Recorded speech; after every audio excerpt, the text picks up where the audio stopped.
এটা হচ্ছে আমাদের শাপলা বাগান। মানে আমার মেয়ে খুব করে বলতেছিল যে মা, আমাকে একটু শাপলা বাগান নিয়ে যাও। শাপলা বাগান আমি কোথায় পাবো হুট করে? কালকে শাপলা কিনে আনলাম, তারপর সেই শাপলাটাকে পানিতে ভিজিয়ে তারপর বাগান তৈরি করলাম, যাতে মেয়ে শাপলা বাগানে একটা ফিল পায়। সে ঘুমানোর আগে দেখছে আমার এই প্রসেসিংটা এবং সে প্রচণ্ড খুশি। এখন সকাল, যাতে সে ঘুম থেকে ওঠার আগে আমি ভিডিওটা করছি। কিছুদিন আগে মেয়ে বলতেছিল, আম্মু হঠাৎ করেই বলে, আম্মু আমাদের বাসায় একটা ফরেস্ট বানাবা? বলি কেন?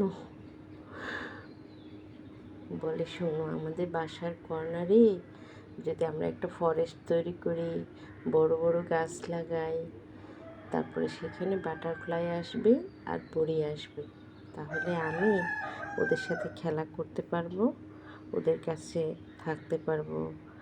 বাটারফ্লাই কত সুন্দর হয় দেখছো, পরি কত সুন্দর হয়। আমি বলি পরি তো আমি দেখি না, আমি তো বাটারফ্লাই দেখছি। বলে তুমি দেখো নাই, কিন্তু দেখবা যদি ফরেস্ট করো তাহলে পরি আসবে, তখন তুমিও দেখবা আমিও দেখব। শৈশবের কি চিন্তা! তার খুব ইচ্ছা পরীর মতো সে উড়বে, বাটারফ্লাইয়ের মতো সে উড়বে। অদ্ভুত। সে বলে আম্মু আমি বাটারফ্লাই হতে পারি না, বাটারফ্লাই হতে চায় সে, তার বাটারফ্লাই হওয়ার খুব শখ। বলি হ্যাঁ অবশ্যই পারবে, কেন না, তোমারও 2টা পাখনা হবে বড় হলে, তারপর তুমিও উড়বা, সারা দুনিয়া জুড়ে উঠতে পারবা যদি তুমি চাও।